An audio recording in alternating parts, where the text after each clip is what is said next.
In this video, we are going to see the Wavelabs human body digital twin. As you can see, we have a 3D 360-degree model of a man. You can see the instructions listed on the bottom left corner.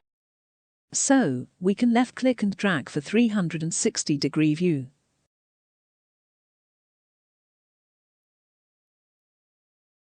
We can use right-click for positioning the model. And also we can scroll for zoom in and zoom out. Similarly, we have a model for a woman and a kid. We also have another model in which you can see the anatomy of the human body.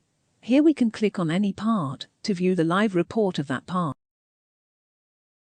For example, I will click on the intestine part. You can see the report has appeared on the right-hand side. You can click anywhere on the screen to close the report. Thank you.